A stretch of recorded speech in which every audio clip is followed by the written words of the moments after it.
Dogs are great, aren't they? They'll follow us anywhere, and best of all, they'll never run off with someone else.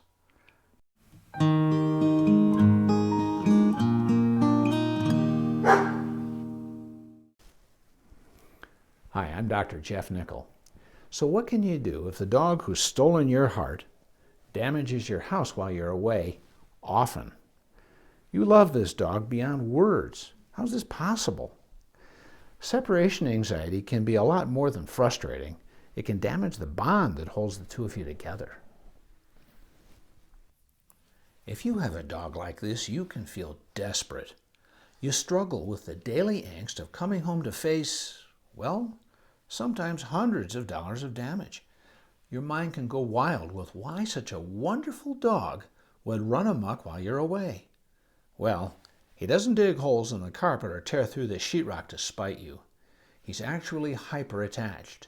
When he's alone, his anxiety is so intense, he panics.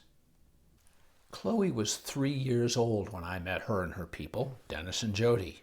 A really sweet Springer Spaniel, this dog's destructive behavior had started a few months earlier.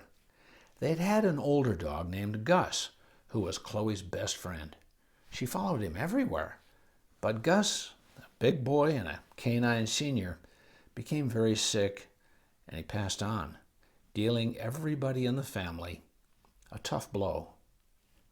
And that's when Chloe started to fall apart, when she was alone. Dennis and Jody crated their dogs when they were away, believing that everybody would stay safe and out of trouble. Prior to Gus's passing, Chloe camped out in her crate right next to her big brothers and, by all appearances, seemed relaxed and fine while her folks were out in the town, dancing, drinking, and carrying on.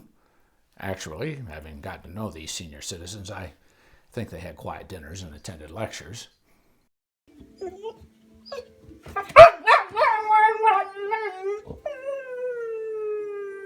Following the loss of her BFF, Chloe didn't cope at all well with being alone. She started chewing her pad and pushing it around inside her crate. Separation anxiety had been simmering for a long time for this girl, and now the lid had blown off.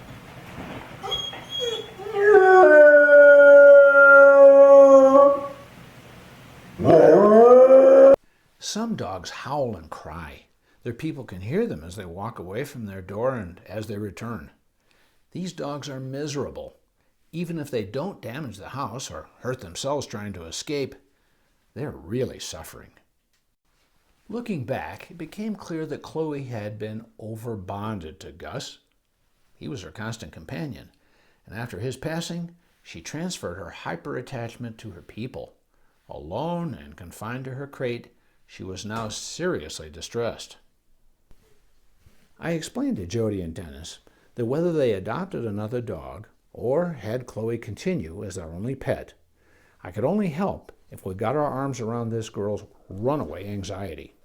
She needed to abandon her fears and engage mentally and physically in the natural canine survival behavior of foraging for her sustenance without close confinement. I told this confused Springer's people to withhold her morning meal on days when they were both planning to be away. On their way out the door, they were to ignore their nervous Nellie, just like the leader of a canine social group would, and then drop a couple of food dispensing toys loaded with really tasty morsels. They would pick up the food toys when they returned. Our long-term goal for dogs with separation anxiety is for them to actually look forward to their alone time, because that will be their chance to engage their innate survival instincts. They're dogs, after all. They need the freedom and the opportunity to do what dogs naturally do. There's an important human side to this problem, too. You love your dog, but you really like your stuff, too. Frustration, even anger, are understandable. Coming home to find another costly disaster can really strain a relationship. But yelling, reprimands, punishment actually worsen the problem.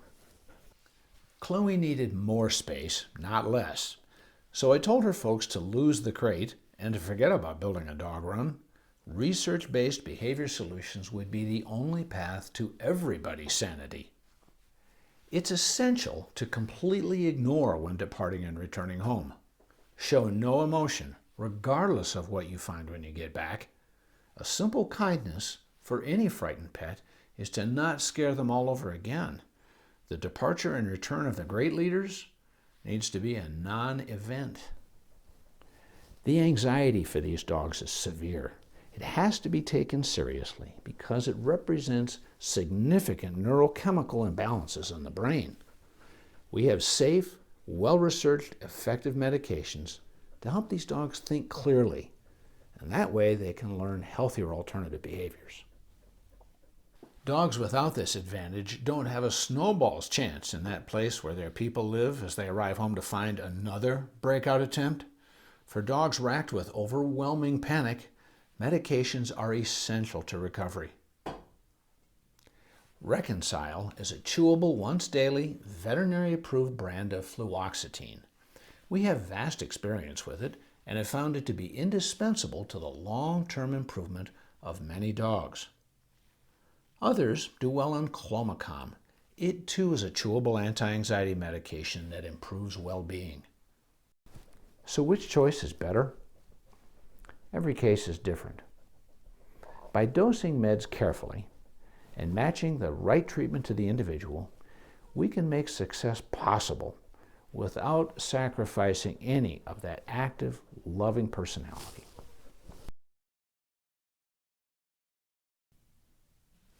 Feeling a great deal less anxiety, Chloe needed the freedom to move around her house.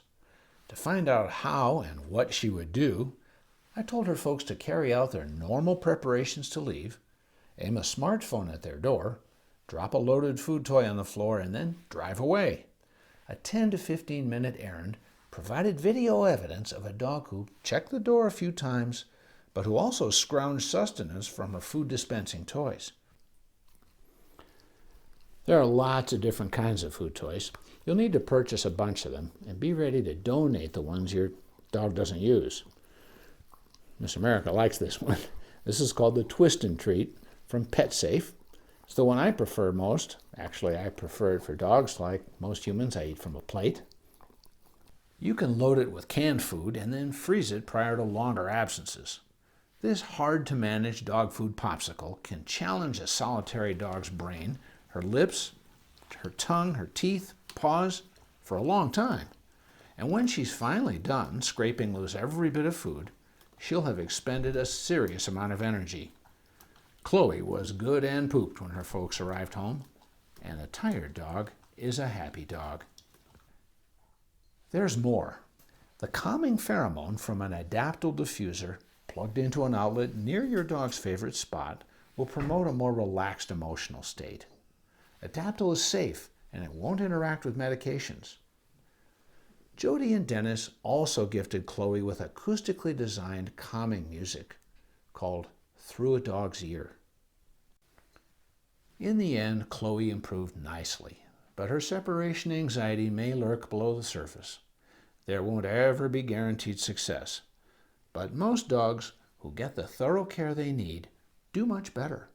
Your dog loves you intensely. You and your veterinarian should do whatever it takes. I hope you find this information useful. You're welcome to share this video with any of your pet-loving friends. If they have a dog who freaks out when it's alone or damages the house, well, they'll be glad for the advice. Each week, I make a brief video, a podcast, or a blog to help bring out the best in pets. You can sign up at no charge on my website, drjeffnickel.com. And when you do, I'll send you my free at-home pet first aid and CPR guide. Thanks for watching. I'm Dr. Jeff Nickel, along with Miss America and Whitey.